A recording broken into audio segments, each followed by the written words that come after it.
In 1518, a woman stepped into a street in Strasbourg and began dancing, and didn't stop. Hours passed, then days. She wasn't alone for long. Soon dozens joined her, and then they began to die. Not from violence, not from disease, but from dancing. In this story, you'll uncover the horrifying truth behind one of history's strangest and most terrifying plagues. If you love dark, real stories from history, the ones they don't teach in school, please like, comment, and tell us what city you're watching from. We're building a global archive of lost tales, and we want to know how far these stories travel. The cobblestones of Strasbourg had seen many things by the summer of 1518. They had witnessed merchant caravans trudging through with their precious cargo, heard the clash of steel as the Holy Roman Empire's conflicts spilled into its streets, and absorbed the blood of countless executions in the town square. But they had never witnessed what began that July morning when Frau Trophäa stepped from her modest home and into history's most macabre mystery. The city itself was a crossroads of cultures and tensions. Located on the Rhine River, Strasbourg served as a crucial trade hub, connecting the German states with France and Italy. Its population of approximately 20,000 souls represented a microcosm of medieval European society. Wealthy merchants lived alongside struggling artisans, while farmers from surrounding villages brought their produce to the city's bustling markets. The cathedral, with its soaring Gothic spire, dominated the skyline and the spiritual life of the community. But beneath this prosperity lay deep currents of anxiety and suffering. The early 16th century had brought a series of catastrophes that tested the faith and endurance of Strasbourg's citizens. Harsh winters and wet summers had ruined harvests for several consecutive years, driving food prices to levels that put basic nutrition beyond the reach of many families. Plague outbreaks had swept through the region periodically, carrying away entire bloodlines. Political upheaval within the Holy Roman Empire had created uncertainty about taxes, trade routes, and military obligations. Perhaps most disturbing of all was the growing religious tension that would soon explode into the Protestant Reformation. Traditional Catholic authority was being questioned by scholars and reformers, while common people found themselves caught between competing claims about salvation, morality, and divine will. The very foundations of medieval society, the certainties that had guided life for generations, were beginning to crack. It was into this atmosphere of stress and uncertainty that Frau Trophäa emerged on that fateful July morning. The chronicles tell us her full name has been lost to time, but eyewitnesses remembered her well. She was unremarkable in every way. A middle-aged woman, neither wealthy nor destitute, neither beautiful nor particularly plain. Her husband worked as a minor craftsman, possibly a baker or candlemaker, earning enough to keep their small family fed, but never achieving the prosperity that would have elevated them into the merchant class. What made her extraordinary was what she began to do in that narrow street, surrounded by half-timbered houses that leaned inward like curious spectators. The street itself was typical of medieval urban planning, barely wide enough for a cart to pass through, paved with irregular stones that had been worn smooth by generations of foot traffic. Overhanging upper stories blocked much of the sunlight, creating a perpetual twilight even at midday. She began to dance, but this was no celebration, no folk ritual, no moment of spontaneous joy. The witnesses described her face as blank, her eyes distant and unfocused, as if she were seeing something invisible to everyone else. Her feet, clad in simple leather shoes, began to move in a rhythm that seemed to come from nowhere. There was no music playing in the street, no festival in progress, no reason at all for what she was doing. The movements themselves were unlike any traditional dance known to the region. They were neither the formal court dances practiced by the nobility, nor the exuberant folk dances performed at harvest festivals and wedding celebrations. Instead, her motions appeared mechanical, repetitive, almost ritualistic in their precision. Her arms swayed at her sides, while her feet traced complex patterns on the cobblestones, as if following steps taught by an invisible master. Hour after hour, she continued. Her movements were not graceful or practiced. They were compulsive, mechanical, as if some invisible force had seized control of her limbs. The townspeople gathered, first curious, then concerned, then alarmed. Children were pulled away by their parents, their wide eyes fixed on the strange spectacle unfolding before them. Merchants abandoned their stalls to watch, their goods left unattended as the crowd grew. Even the local clergy emerged from their chambers to witness this inexplicable phenomenon. Master Johann Fischart, a visiting scholar from nearby Heidelberg, happened to be in Strasbourg conducting research for his studies of regional customs. His journal provides one of the most detailed contemporary accounts of the early stages of the outbreak. I observed the woman from the hour of prime until vespers, and in all that time her feet never ceased their motion. She appeared to be in a state of wakeful sleep, responding to no call or touch, yet navigating obstacles with uncanny precision. Most disturbing was her expression, not of pain or ecstasy, but of profound absence, as if her soul had departed while her body continued its strange labor. As the sun reached its zenith and began its descent toward the horizon, Frau Troffea's shoes began to wear through. The leather, softened by sweat and abraded by constant motion against the rough stones, developed holes that grew larger with each passing hour. Soon her feet were in direct contact with the cobblestones, and the first traces of blood began to appear in her footprints. Still she danced. The crowd murmured prayers and speculations, their voices creating a low background hum that seemed to provide an eerie soundtrack to her solitary performance.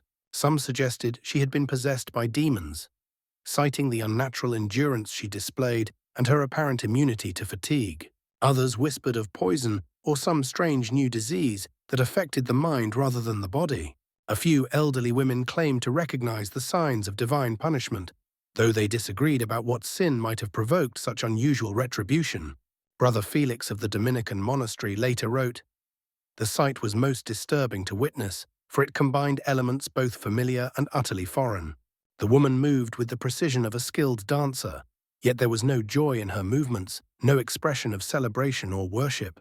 It was as if dancing itself had been perverted from an act of human expression into something mechanical and inhuman. When darkness fell, torches were lit by concerned neighbors, casting flickering shadows that made Frau Troffea's movements appear even more ghostly and unnatural. The crowd had swelled to hundreds, all watching in horrified fascination as this ordinary woman performed the most extraordinary and terrifying dance of her life. Some brought stools and benches, settling in for what they sensed would be a long vigil. Others offered food and water, though Frau Troffea showed no awareness of these gestures of kindness.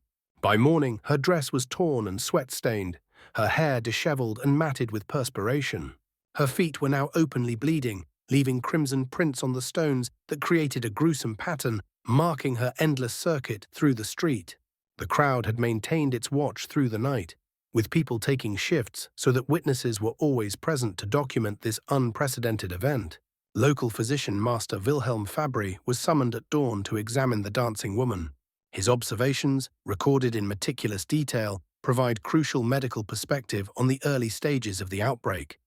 The patient displays all signs of extreme physical exertion, rapid pulse, labored breathing, profuse sweating, yet continues her motions without apparent distress. Her eyes respond to light but not to verbal communication. When I attempted to interrupt her movements by placing my hands upon her shoulders, she continued dancing in place, her feet never ceasing their rhythm even when forward motion was prevented. But Frau Troffea would not dance alone for long. By the third day, something even more disturbing began to happen. Anna Phelan, the wife of a local baker, suddenly abandoned her stall in the market square and walked purposefully toward the dancing woman. Without warning or explanation, she began to move in the same mechanical rhythm, her movements perfectly synchronized with Frau Troffea's, despite never having seen the original dance before.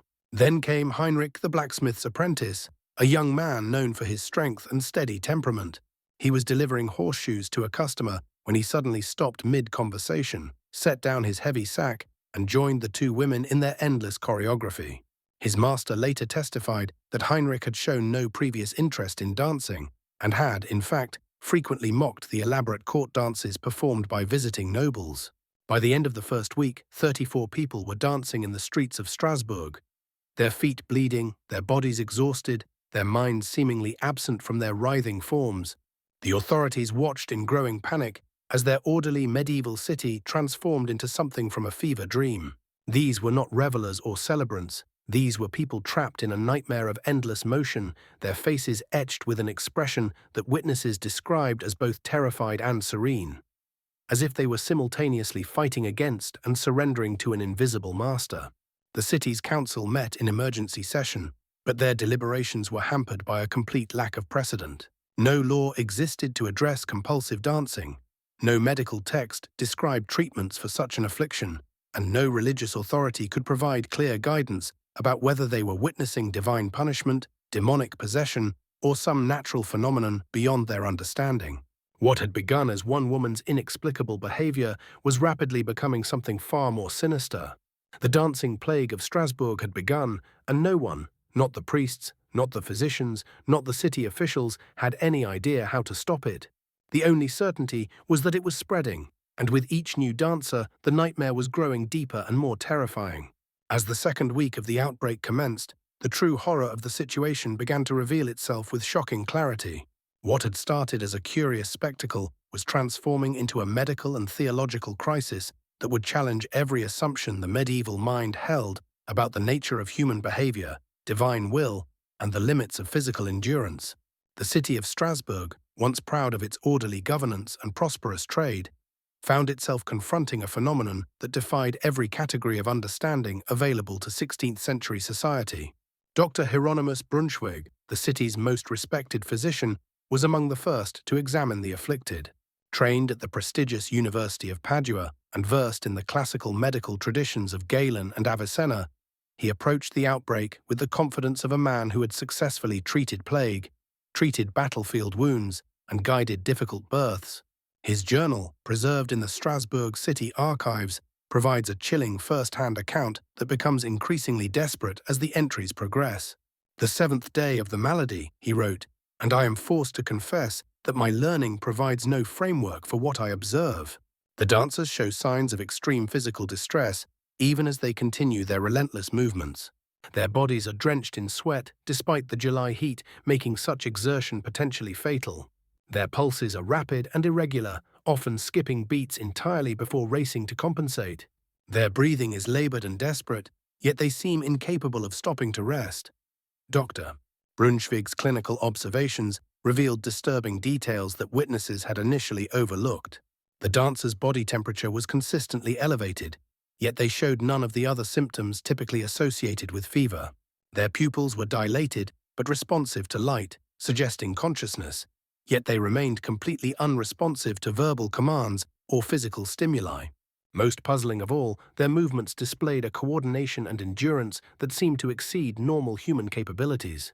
"I have observed soldiers march 20 miles in full armor," the physician noted, "yet they show more fatigue after such exertion than these afflicted souls display after days of continuous dancing. It is as if some force sustains their bodies beyond natural limits, providing energy from a source unknown to medical science." More disturbing still were the psychological symptoms that became apparent as medical professionals began systematic observation. The dancers appeared to be in a state somewhere between waking and sleeping, conscious enough to navigate obstacles and avoid collisions with each other, yet completely unresponsive to attempts at communication. When family members called their names, pleaded with them to stop, or even physically tried to restrain them, the dancers showed no recognition whatsoever. Master Lucas Cranach the Younger, the renowned artist who happened to be visiting Strasbourg to paint portraits of wealthy merchants, made detailed sketches of the dancers' faces. His drawings, which survive in a private collection in Vienna, capture an expression that he described as profoundly disturbing in its emptiness. The eyes, he noted, were like those of sleepwalkers, seeing everything and nothing, focused on some invisible horizon that exists only in their tormented minds. Father Johannes Geiler, the cathedral's senior priest and one of the most learned theologians in the region, documented what he called the most disturbing manifestations of unholy influence he had ever encountered in 30 years of ministry. The dancers, he observed, would sometimes pause mid-step, their bodies convulsing violently as if engaged in an invisible struggle. These episodes would last anywhere from a few seconds to several minutes, during which the afflicted individuals would make expressions of extreme distress, mouth agape, eyes rolled back, limbs twitching in apparent agony. Yet when these fits pass, Father Geiler wrote, they resume their choreography as if nothing had occurred, their movements as precise and tireless as before. It is as if their souls are battling for control of their bodies, sometimes gaining brief respite before being overwhelmed once again by whatever force has claimed them. the physical toll became increasingly evident as the days wore on, and medical observers began documenting injuries that would have incapacitated normal individuals. Several dancers had developed severe blisters that burst and bled, leaving raw flesh in contact with the rough cobblestones. Yet they continued dancing, their feet leaving increasingly gruesome trails of blood and tissue behind them. Wilhelm Herzog, a local carpenter whose workshop overlooked one of the main dancing areas, kept a detailed diary of what he witnessed from his second-story window. His entries provide some of the most harrowing descriptions of the dancers' condition. They dance with broken bones. Young Anna, the weaver's daughter, her ankle twisted at an unnatural angle, yet still she moves to the rhythm that none can hear. The bone protrudes through the skin, yet she seems to feel no pain, only the compulsion to continue. Her father weeps as he follows behind her, trying to catch her should she fall, but she shows no awareness of his presence. Local midwife Greta Hoffman, experienced in assessing physical trauma from her work with difficult births and domestic accidents, was called upon to examine several of the dancers. Her observations revealed that many had suffered injuries that should have been debilitating. Dislocated joints, severely sprained ankles, and deep lacerations from falls on the cobblestones seemed to have no impact on their ability to continue dancing. "I have set Margot the fishmonger's wrist 3 times, she recorded, for it becomes dislocated repeatedly as she waves her arms in the strange patterns of her dance. Each time I reset the bone, she shows no sign of pain or gratitude, merely continues her movements until the joint fails again. It is as if her body has become separate from her capacity to feel injury or fatigue." By the beginning of the 3rd week, the unthinkable had happened.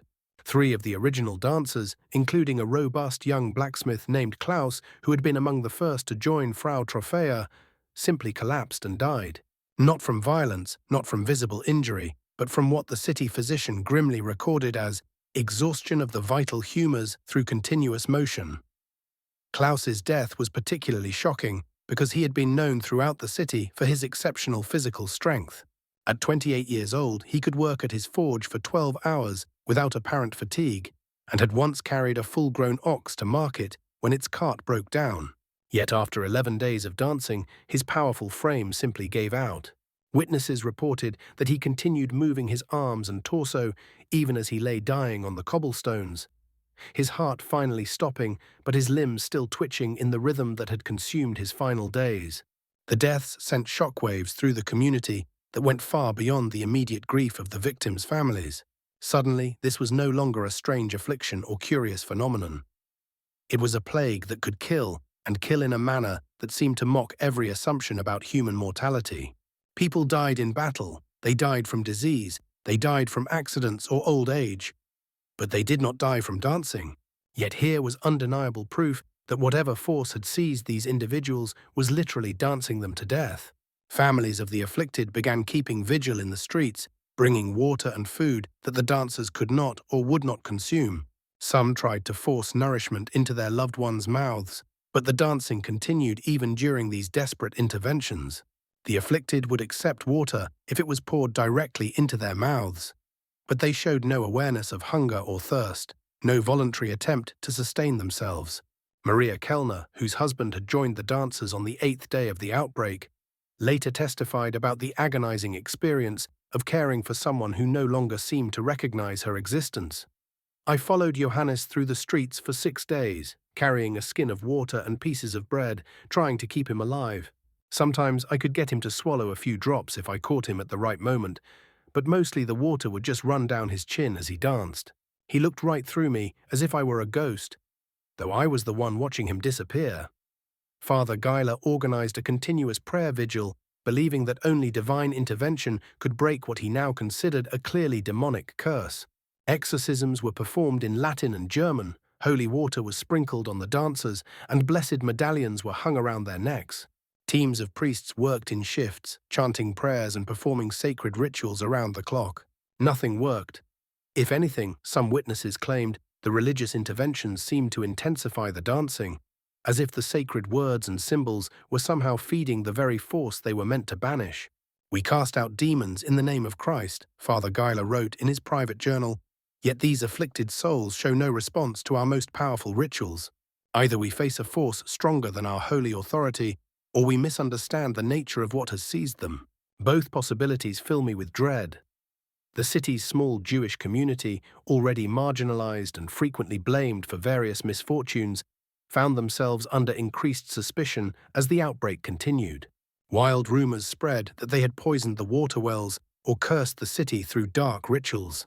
The fact that no Jewish residents had been affected by the dancing plague was cited as evidence of their complicity, though the same logic could have been applied to many other groups that remained unaffected. Rabbi Abraham ben Moses, the community's leader, wrote a letter to his colleagues in other cities describing the growing hostility. The Christians seek someone to blame for what they cannot understand, and as always, their eyes turn to us. We have offered our physicians to help treat the afflicted. We have opened our stores of grain to feed the families keeping vigil, yet still they whisper that we have brought this curse upon them. I fear what will happen if more dancers die and their grief turns to rage. Only the intervention of the city council prevented violence against the Jewish quarter, though the decision was motivated more by practical concerns than moral principle. The Jewish merchants controlled important trade routes and contributed significantly to the city's tax revenue. Their expulsion or murder would have had serious economic consequences. Nevertheless, many Jewish families chose to flee the city entirely rather than risk becoming scapegoats for the inexplicable plague. As more people succumbed to the dancing compulsion, the number had now reached nearly 60, a new and terrifying pattern emerged. The plague seemed to be spreading not through physical contact, as most diseases did, but through observation. Several witnesses reported that they had felt an almost irresistible urge to join the dancers after watching them for extended periods. Master Johann Fischart, the visiting scholar who had been documenting the outbreak, experienced this phenomenon firsthand. I found myself swaying slightly as I watched the dancers, my feet beginning to move in small motions that mirrored their rhythm. The sensation was most disturbing. Not a conscious decision to dance, but rather a feeling that my body was being drawn into their pattern against my will. I forced myself to look away and leave the area immediately, but the compulsion remained with me for hours afterward. Parents began forbidding their children from even looking at the afflicted, and many residents started avoiding the streets where the dancing was taking place. Some families left the city altogether, taking refuge with relatives in neighboring towns until the outbreak resolved itself. The economic impact was beginning to be felt as merchants closed their shops, and craftsmen abandoned their workshops to avoid any risk of exposure to whatever force was driving the dancers. But perhaps most disturbing of all was the realization that no force on earth seemed capable of stopping them. When family members attempted to physically restrain the dancers, they fought back with a strength that seemed supernatural. Strong men who tried to hold down afflicted relatives found themselves overpowered by women and elderly individuals who should have been easily controlled. Master Wilhelm Schmid, a wrestler known throughout the region for his prowess, attempted to restrain his own brother who had joined the dancers. Despite being significantly larger and stronger, he found himself unable to control his siblings' movements. It was like trying to hold water in my hands. No matter how tightly I gripped him, he would somehow slip free and resume his dancing. His strength seemed to come from some source beyond his own muscles, as if the force controlling him was lending him power I could not match. When barriers were erected to contain the dancers within certain areas, they seemed to navigate around these obstacles with an uncanny ability that suggested awareness beyond their apparent trance state. When they were carried bodily from the streets and locked in their homes, they would dance until they broke down doors or escaped through windows, returning inevitably to the cobblestones where their nightmare had begun. The city of Strasbourg was beginning to understand that they were dealing with something beyond their comprehension, something that challenged the very foundations of medieval understanding about the nature of human will, divine authority, and the limits of earthly power. The dancing plague was no longer just a local curiosity. It was becoming a crisis that would test everything they believed about the world and their place in it. And as the death toll continued to rise and more people fell under the spell of the invisible rhythm, the authorities realized they would need to find solutions beyond the conventional wisdom of their time. The turning point in the Strasbourg dancing plague came not from divine intervention or medical breakthrough, but from a decision so catastrophically misguided that it would transform a local crisis into a regional nightmare. The city council, composed of merchants, guild leaders, and minor nobility, had watched in growing desperation as their attempts to understand and contain the outbreak had failed utterly. Faced with mounting pressure from citizens and the continued spread of the affliction, they made a choice that would haunt the city for generations. The decision emerged from a meeting held in the town hall on the morning of July 24, 1518.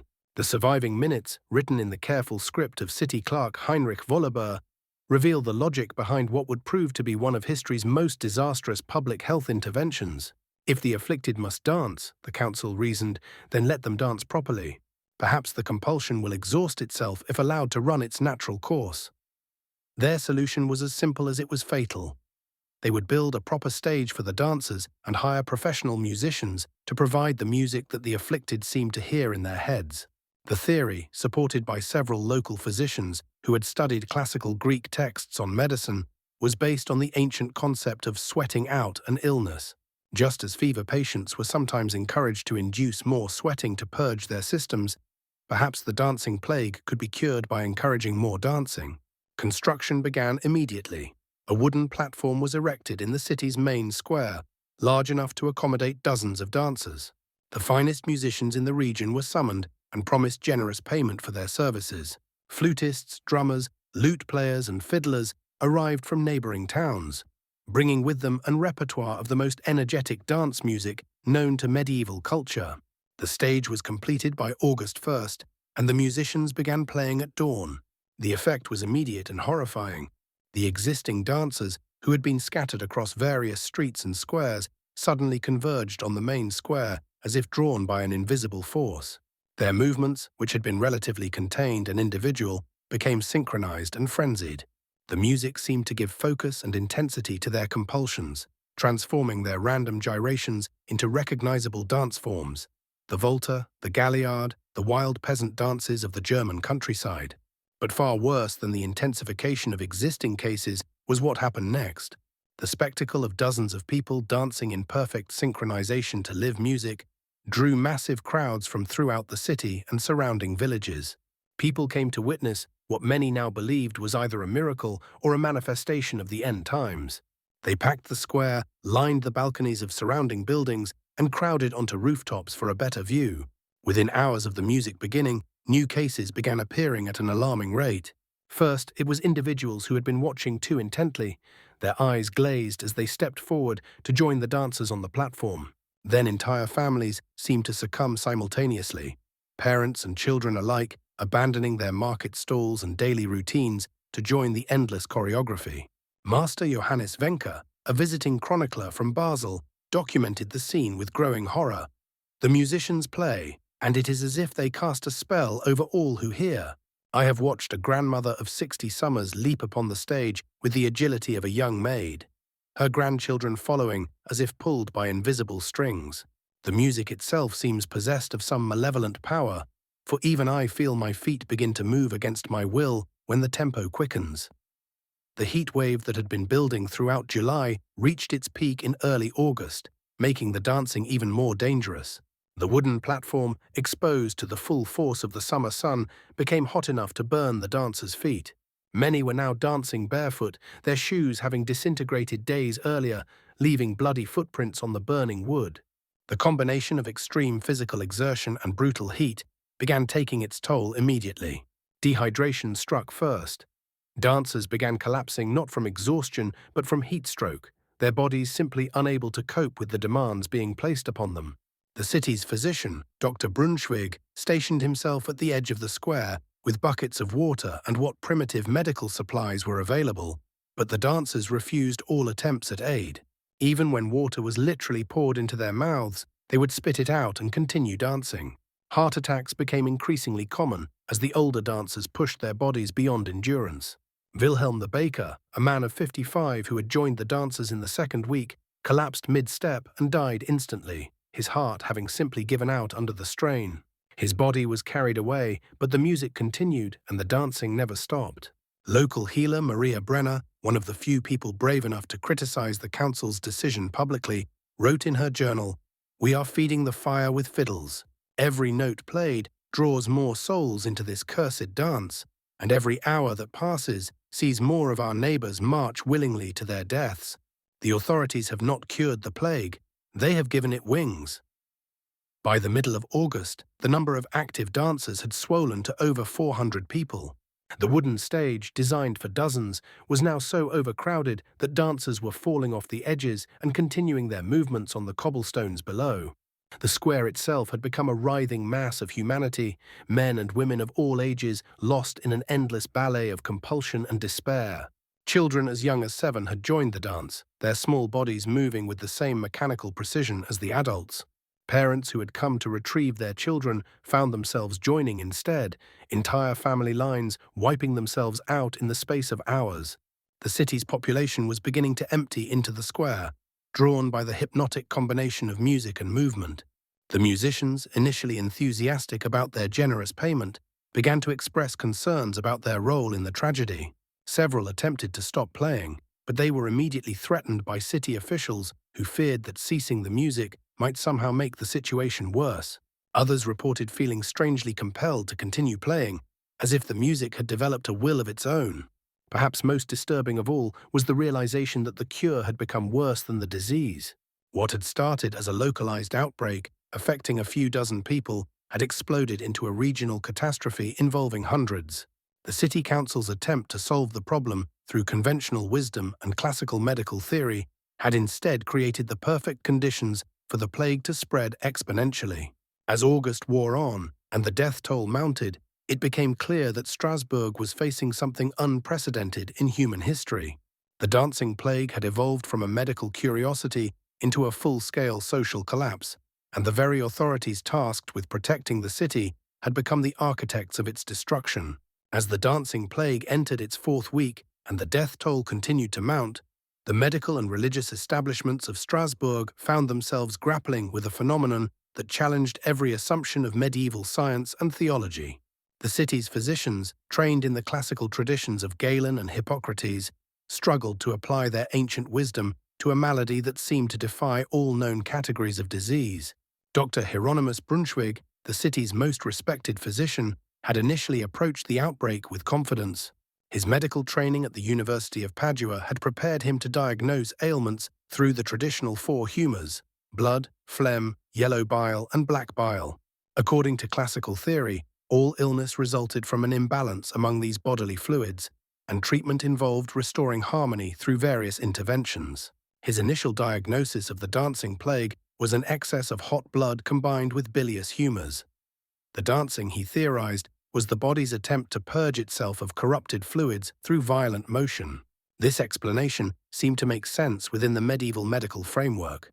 The afflicted were literally burning off their illness through continuous movement. The prescribed treatments followed classical protocols. Bloodletting was the primary intervention, with leeches applied to drain the excess hot blood from the dancer's systems. When family members could restrain a dancer long enough, physicians would make small incisions in their arms or legs, allowing the supposedly corrupted blood to flow out. The procedure was repeated multiple times for each patient, often weakening them to the point of collapse. Cold baths were another standard treatment, designed to cool the overheated blood and calm the bilious humours. Several dancers were forcibly immersed in the Ill River, the city's main waterway, while family members and physicians held them under the frigid water. The shock of the cold would sometimes cause the dancing to stop temporarily, leading to brief moments of hope, but invariably the compulsion would return with even greater intensity once the dancers warmed up. Mercury tonics, believed to purge the system of corrupt humours, were administered orally when possible. The heavy metal compound, now known to be highly toxic, caused violent vomiting and diarrhea in the dancers, further weakening their already compromised systems. Dr. Brunschwig noted in his journal that the mercury treatments seemed to intensify rather than diminish the dancing compulsion, though he attributed this to the need for higher doses. As the medical treatments proved increasingly ineffective, religious explanations gained prominence. Father Johannes Geiler, the cathedral's senior theologian, had initially been reluctant to declare the outbreak demonic in nature, preferring to see it as a test of faith or divine punishment for collective sin. However, as the situation worsened and traditional medical interventions failed, he began to embrace a more supernatural interpretation. The concept of divine punishment was not uncommon in medieval thinking. Plagues, famines, and natural disasters were often seen as God's response to human wickedness. The dancing plague, in this view, was punishment for the sins of Strasbourg, perhaps greed among the merchant class, sexual impropriety, or failure to properly observe religious obligations. Mass confessions were organized, with the entire population encouraged to admit their sins and seek absolution.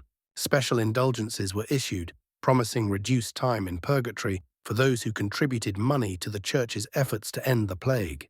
Prayer vigils continued around the clock, with different religious orders taking shifts to ensure that divine supplication never ceased. But some observers began to whisper of a different kind of supernatural influence. Not divine punishment, but demonic possession. The blank expressions of the dancers, their supernatural endurance, and their apparent immunity to pain suggested to many that devils had somehow taken control of their bodies. This theory gained credibility when several dancers were observed making gestures and movements that seemed to mock Christian symbols and rituals. Exorcisms were performed by teams of priests, using the most powerful rituals available to the medieval church. Holy water was sprinkled on the dancers, blessed salt was placed in their mouths, and sacred relics were pressed against their bodies. Latin incantations were chanted for hours, commanding any demonic spirits to depart. The ceremonies sometimes seemed to have temporary effects.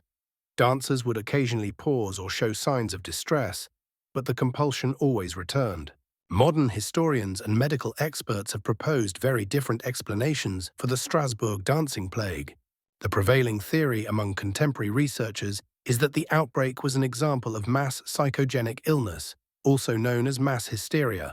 This psychological phenomenon occurs when physical symptoms spread through a population despite the absence of any identifiable organic cause. Dr. John Waller, a medical historian at Michigan State University, has extensively studied the dancing plague and argues that it was a manifestation of collective trauma response. The population of Strasbourg in 1518 was living under extreme stress. Recent famines had weakened the population, religious upheaval was challenging traditional beliefs, and economic uncertainty was causing widespread anxiety. In such conditions, he argues, communities can become susceptible to mass psychological events. The concept of mass psychogenic illness helps explain several aspects of the outbreak that puzzled medieval observers. The apparent contagion through observation rather than physical contact is a well-documented feature of such episodes. The selective targeting of adults rather than children, despite the presence of some young dancers, is also consistent with this diagnosis, as psychological stress reactions are more common in older individuals who better understand the gravity of social and economic pressures. Another theory that has gained attention among researchers is ergot poisoning. Ergot is a fungus that grows on rye and other grains under certain weather conditions, producing compounds chemically similar to LSD. If the 1518 harvest had been contaminated with ergot, it could have caused hallucinations, convulsions, and compulsive behaviors throughout the population that consumed bread made from the infected grain. The ergot theory would explain the sudden onset of the outbreak, its apparent contagious nature, as more people consumed contaminated bread, and the bizarre behavioral symptoms that medieval observers found so inexplicable. Some historians have noted that other instances of dancing mania in medieval Europe occurred during periods of wet weather that would have favored ergot growth on grain crops. However, neither the mass hysteria nor the ergot poisoning theory fully explains all aspects of the Strasbourg outbreak.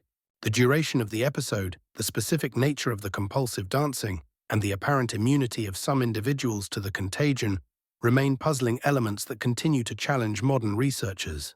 Religious historian Dr. Caroline Walker Bynum of Columbia University has proposed a third interpretation, suggesting that the dancing plague was a form of collective religious experience that got out of control.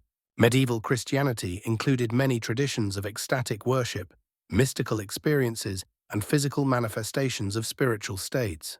The dancing, in this view, may have begun as a form of religious expression that became pathological when combined with social stress and community hysteria.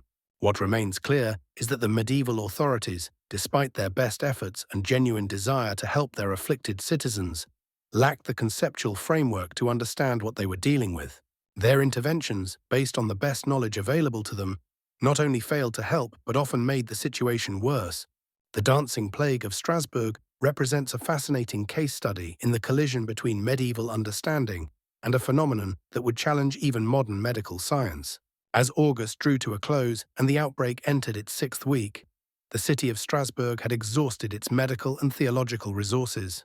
Traditional treatments had failed, religious interventions had proved ineffective, and the death toll continued to rise. It would take a different kind of intervention, one that drew upon older, more mystical traditions, to finally bring the nightmare to an end.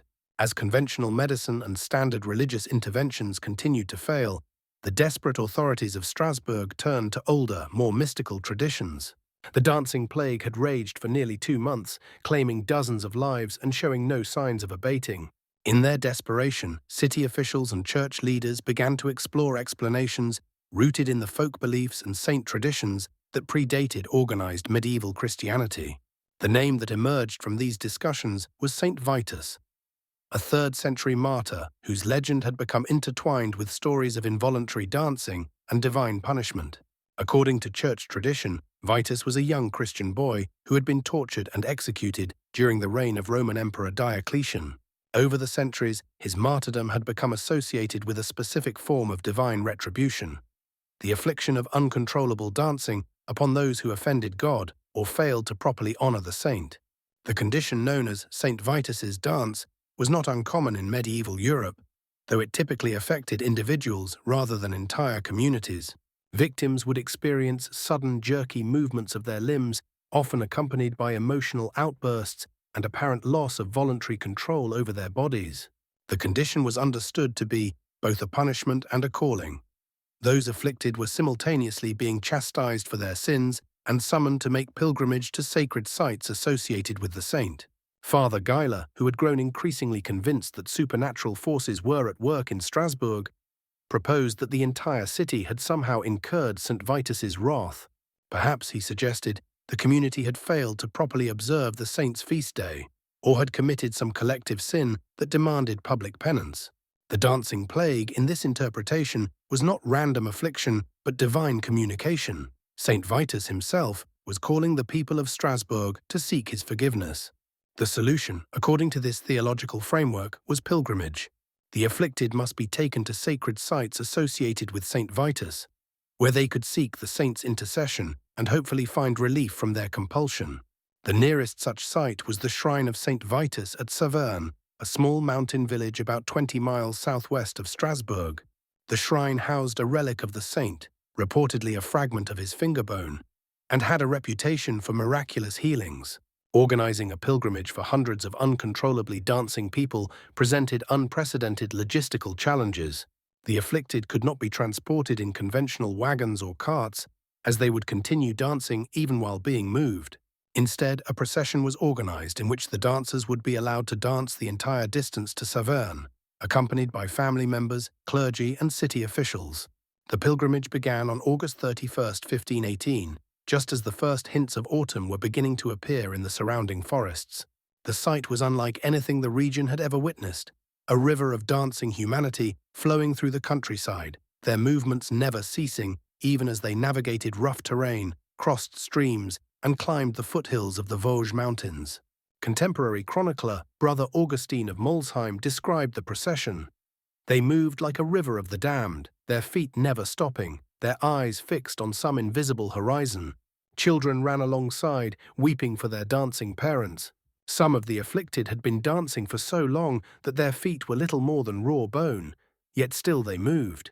The sound they made was like nothing in nature, the rhythmic slapping of hundreds of feet against earth, punctuated by gasps, moans, and the occasional collapse of a body that could endure no more.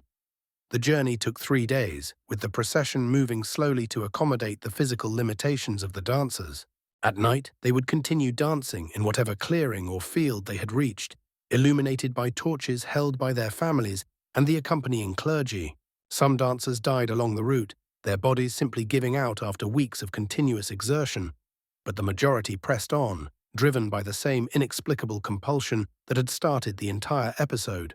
The shrine of St. Vitus at Saverne was a modest stone chapel built into the side of a mountain, surrounded by ancient oak trees that were said to have witnessed the saint's miraculous interventions over the centuries.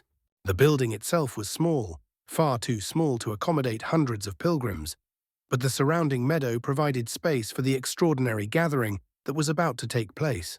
As the dancing procession approached the shrine, something unprecedented began to happen. The local chronicler, Father Bernard of Saverne, recorded what he witnessed.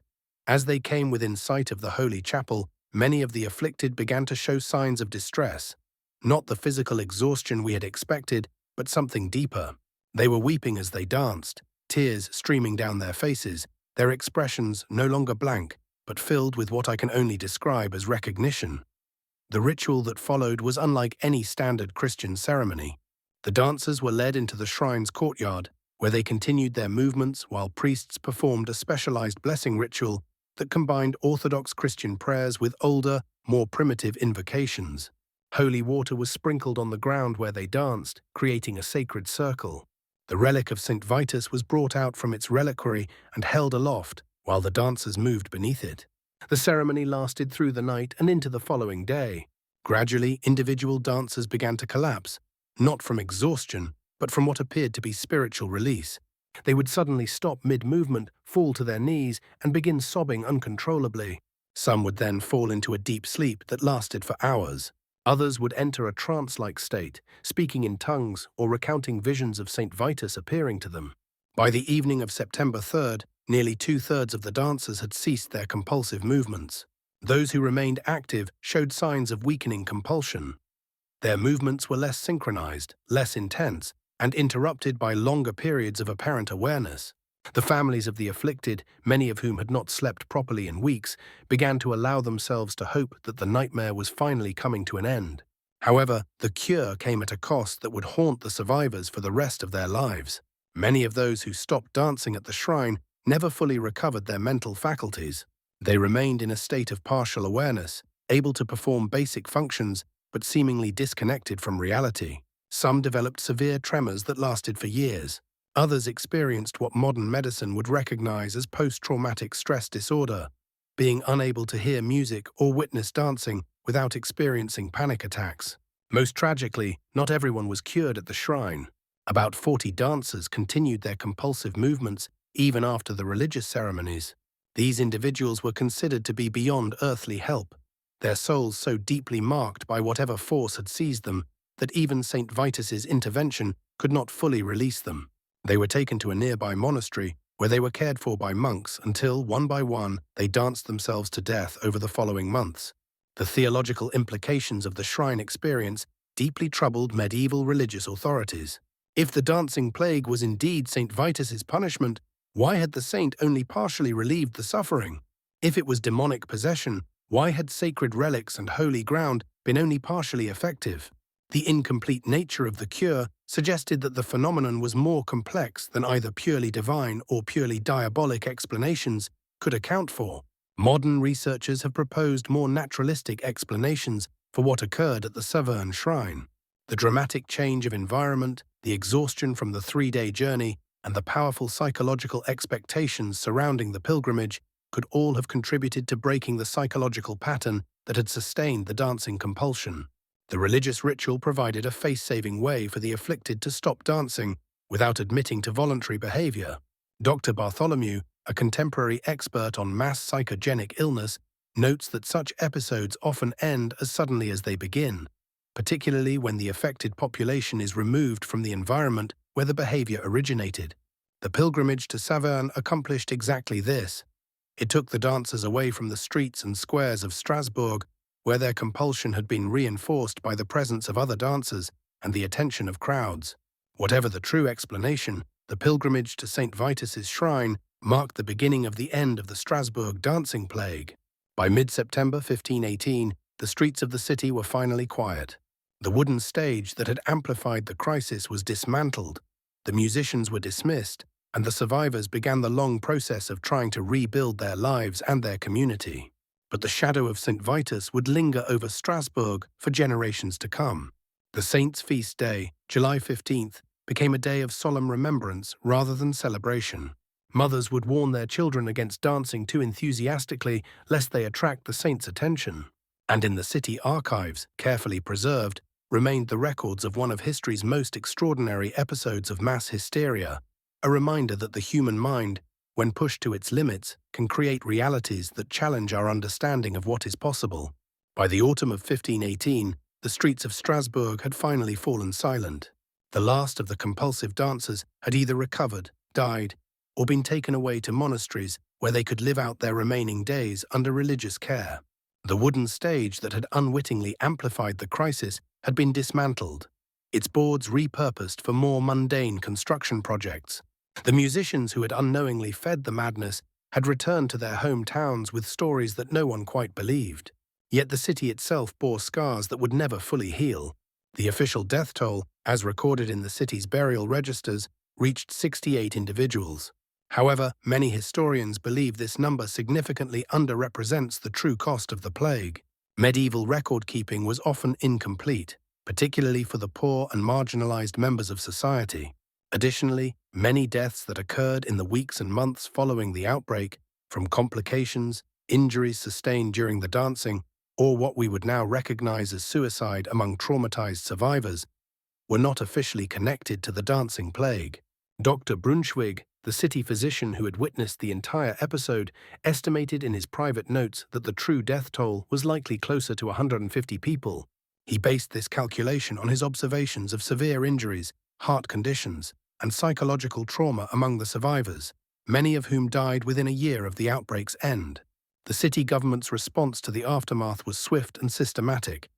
They attempted to erase the entire episode from official memory. Council meetings from late 1518 and early 1519 show a deliberate effort to minimize discussion of the dancing plague and discourage any commemoration of the events. Public records were edited or redacted, removing specific details about the outbreak and focusing instead on vague references to a time of illness or divine trial. This institutional amnesia extended to individual families as well. Survivors rarely spoke openly about their experiences, and families who had lost members to the dancing plague often moved away from Strasbourg entirely. The social stigma associated with having been afflicted, or having had afflicted family members, created a culture of silence that persisted for generations. The physical evidence of the outbreak was systematically removed or destroyed. The buildings where some of the first dancers had lived were demolished within a few years, officially for urban renovation but likely to eliminate painful reminders. The main square where the wooden stage had stood was redesigned with new fountains and market stalls arranged to obscure the open space where hundreds had danced themselves toward death. Most poignantly, many of the victims were buried in unmarked graves in the city's Potter's Field, rather than in the consecrated ground of established cemeteries.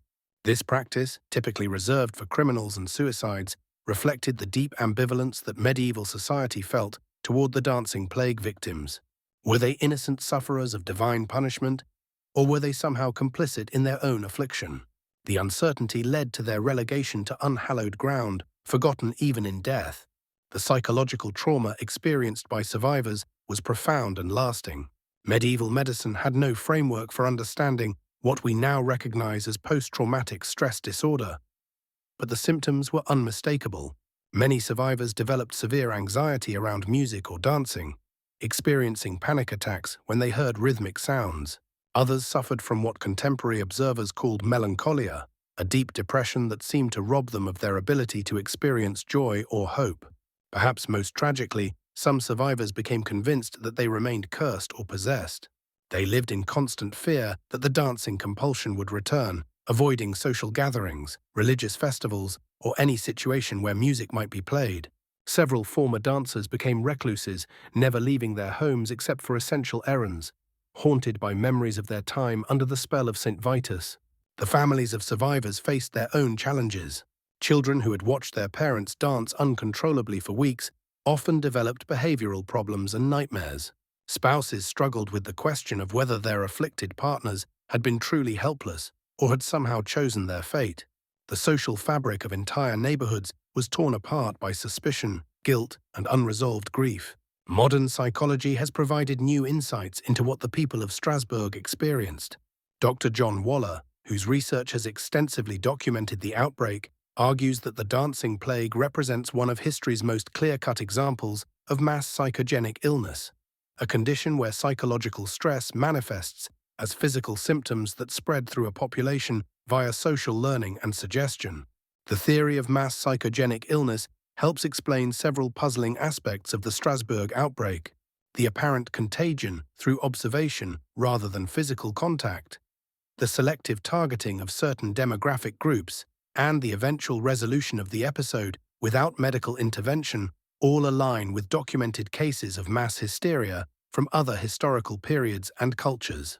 Contemporary researchers have identified several factors that likely contributed to the outbreak's severity. The population of Strasbourg in 1518 was living under extreme stress from multiple sources. A series of poor harvests had created food shortages and economic hardship. Religious upheaval associated with the early Protestant Reformation was challenging traditional beliefs and social structures. Political tensions within the Holy Roman Empire had created an atmosphere of uncertainty and fear. Under such conditions, Dr. Waller argues, communities become particularly susceptible to mass psychological events. The initial dancing by Frau Troffea may have been triggered by personal stress or mental illness, but the community's response, gathering to watch, discussing possible supernatural causes, and eventually providing music and a stage, created the perfect conditions for the behavior to spread and intensify.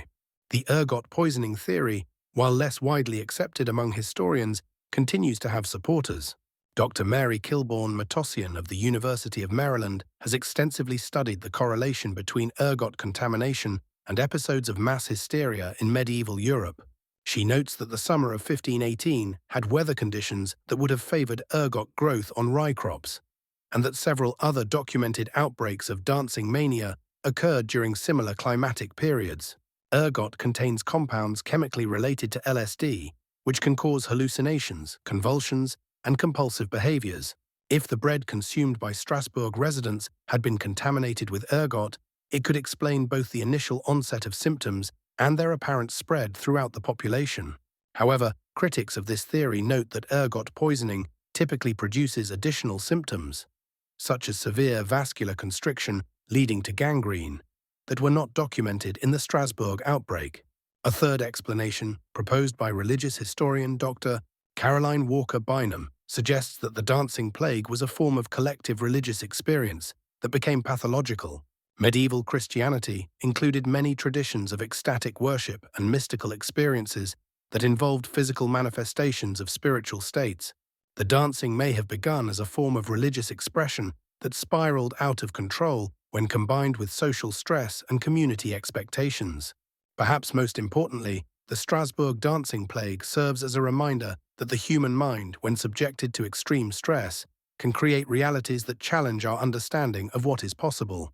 In an age of social media and instantaneous global communication, the mechanisms that allowed a few dozen dancing individuals to trigger mass hysteria in a medieval city remain relevant and potentially dangerous. The events of 1518 demonstrate that collective madness is not a relic of the superstitious past, but a persistent feature